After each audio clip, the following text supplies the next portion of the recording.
Assalamualaikum warahmatullahi wabarakatuh. Waalaikumsalam warahmatullahi wabarakatuh. Apa kabar? Baik. Sehat? Sehat. Lapar? Baik. Sangat? Masih jam 12 kan? Oke, baik anak-anak sekalian. Sebelum kita mulai pembelajaran, mari kita mulai dengan membaca doa. Bapak minta ada di antara kalian yang bersedia untuk memimpin doa.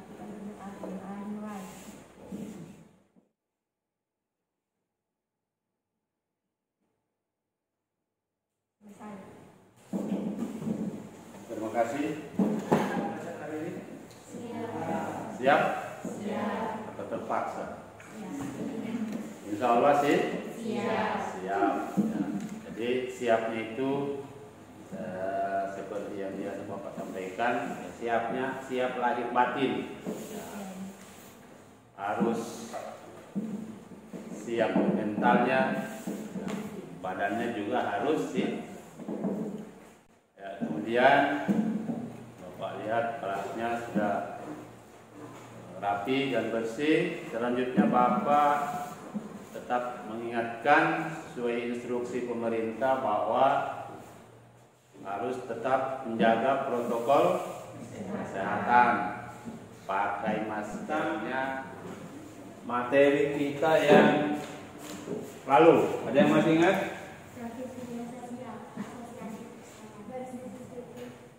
Bisa diulangi? Proses hubungan sosial ada asosiatif dan disosiatif. Proses hubungan asosiatif dan disosiatif. Oke, kalau penjual dan pembeli itu namanya apa? Asosiatif. Ya, asosiatif kan terbagi. Di antaranya tadi itu contohnya, itu namanya dalam sosiologi disebut dengan istilah bargaining. Oke, baik. Nah, hari ini pelajaran kita itu adalah tentang dampak hubungan sosial. Jadi keterkaitannya masih sangat dekat antara proses hubungan sosial, baik itu yang asosiatif maupun hubungan sosial yang bersifat disosial. Oke, sebelum pulang mengajar ini. Jadi tujuannya adalah setelah mengikuti kegiatan pengajaran pada hari ini, yang kita gunakan adalah menggunakan strategi discovery learning dengan model pembelajaran Jigsaw. Nah, pembelajaran ini Bapak harapkan anak-anak sekalian bisa, yang pertama adalah mengklasifikasikan hubungan sosial dan menganalisis dampak hubungan sosial dengan penuh 1, 2, 3, 4, 5, 6. Oke, sekali lagi. Bapak yang itu. Cepat. 1. Ulang. Nah, 1, 2, 3, 4, 5, 6. Oke, terima kasih.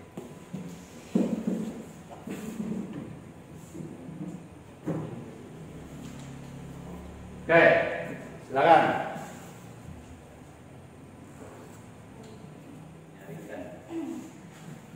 Gambar itu tentang kerjasama. Kedua itu tentang perkelahian. Ya, gambar 1 adalah tentang Kerjasama. ya, gambar yang menunjukkan adanya kerjasama. Terus pada gambar yang kedua menunjukkan adanya gambar perkelahian. Mungkin ini tawuran antar pelajar. Ada yang lain punya pengamatan? Ambil kertas itu, kemudian setelah mengambil silakan merubah posisi tempat duduknya sesuai dengan nomor urut yang kalian ambil. Silakan.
diskusi, Bapak ingin tanyakan kembali kalau ada hal-hal yang kurang dipahami dari materinya masing-masing kelompok, silakan ditanyakan.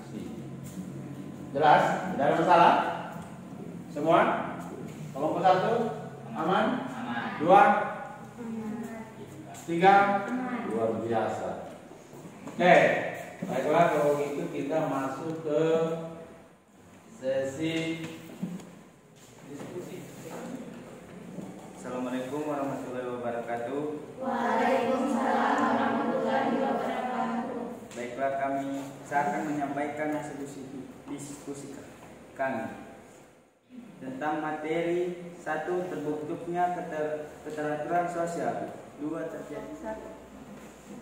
Sebutkan satu contoh tentang difusi. Apa yang dimaksud dengan difusi dan perpeloncoan? Baiklah, saya akan menjawab pertanyaan dari kelompok 3, yaitu difusi merupakan peristiwa zat yang ada di dalam pelarut berpindah atau mengalir dari bagian yang memiliki konsentrasi tinggi ke bagian yang memiliki konsentrasi rendah. Proses ini terjadi karena adanya pergerakan partikel suatu zat cair pada maupun gas. Dampak hubungan sosial. Timbulnya penemuan baru. Setiap masyarakat dalam kehidupannya pasti mengalami perubahan-perubahan berdasarkan sifatnya. Perubahan yang terjadi bukan hanya menuju ke arah kemajuan, namun dapat juga menuju ke arah kemunduran. Perubahan sosial yang terjadi memang telah ada pada zaman dahulu. 2. Jelaskan faktor pendorong terjadinya penemuan baru. 2. Berikan masing-masing satu contoh tentang akulturasi dan Asimilasi. Masyarakat Indonesia yang ikut-ikutan turis asing menggunakan pakaian dipikir. Assalamualaikum warahmatullahi wabarakatuh. Waalaikumsalam warahmatullahi wabarakatuh. Baiklah, saya akan menyampaikan hasil kami. Timbulnya solidaritas sosial berlebihan. Karena pada solidaritas yang berlebihan akan menghilangkan suatu batas etika antara orang satu dengan orang yang lainnya. Jawabannya, karena pada solidaritas yang berlebihan akan menghilangkan sebuah batas etika antara orang satu dengan lainnya. Baiklah, saya akan menjawab pertanyaan dari kelompok 2. Karena solidaritas bisa menyebabkan. Kelompok 3. Nah, kenapa solidaritas sosial berlebihan itu terjadi? Karena biasanya ada, contohnya di pelajar ini, itu negatifnya solidaritas sosial berlebihan itu adalah dia tidak memikirkan baik buruknya dari apa yang dilakukan. Pokoknya sentimennya saja yang dimunculkan. Misalnya, pernah lihat dengar tawuran di sini, pernah dengar anak Pangi sama anak Terawa. Persoalannya kan yang ikut itu tidak tahu semua apa masalahnya. Pokoknya ikut-ikutan saya. Kenapa? Temanku dipukul, dia ikut pukul juga. Kenapa? Karena ada temannya, dia tidak berpikir temannya itu benar atau salah, pokoknya bela. Ini yang disebut dengan solidaritas berlebihan. Jadi, kesimpulannya, secara garis besar dampak hubungan sosial terdiri atas 2 jenis, yaitu dampak positif dan dampak negatif. Dampak positif terdiri atas keteraturan sosial, penemuan baru dan peran nilai dan norma sosial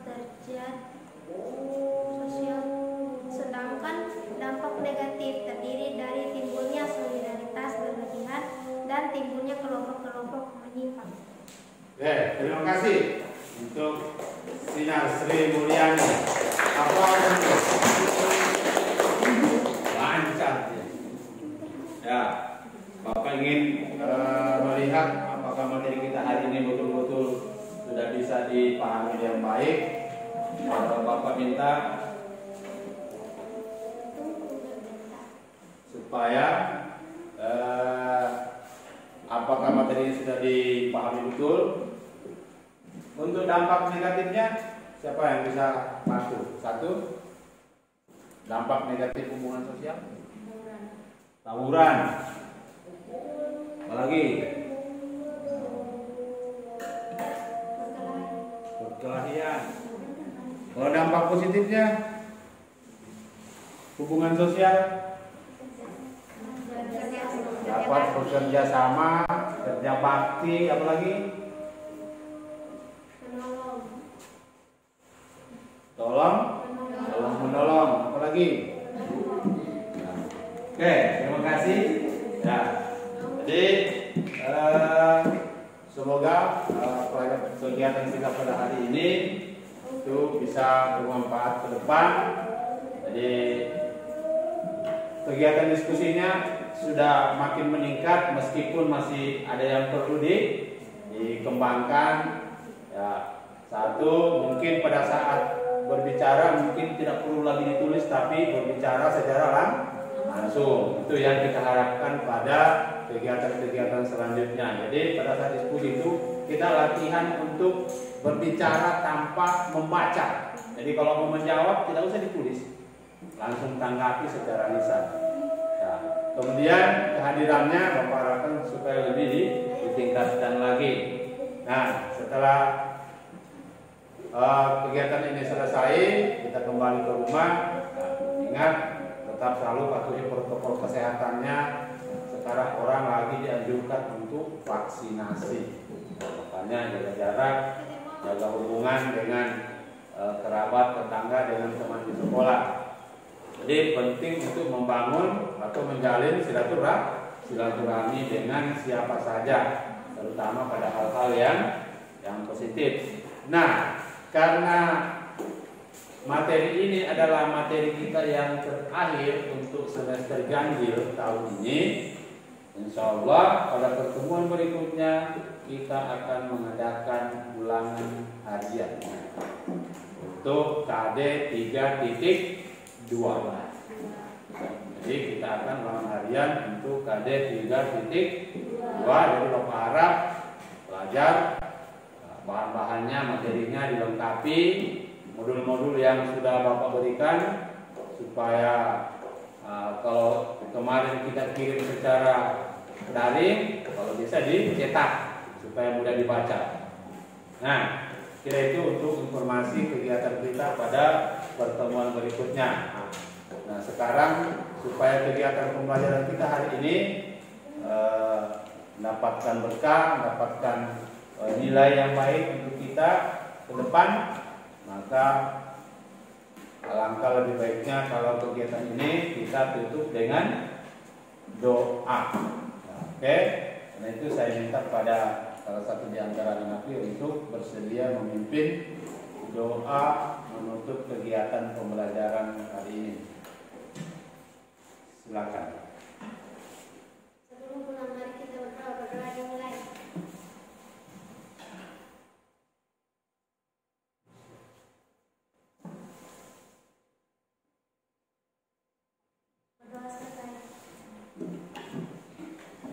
Demikian pertemuan kita pada hari ini. Bapak akhiri dengan ucapan Assalamualaikum warahmatullahi wabarakatuh.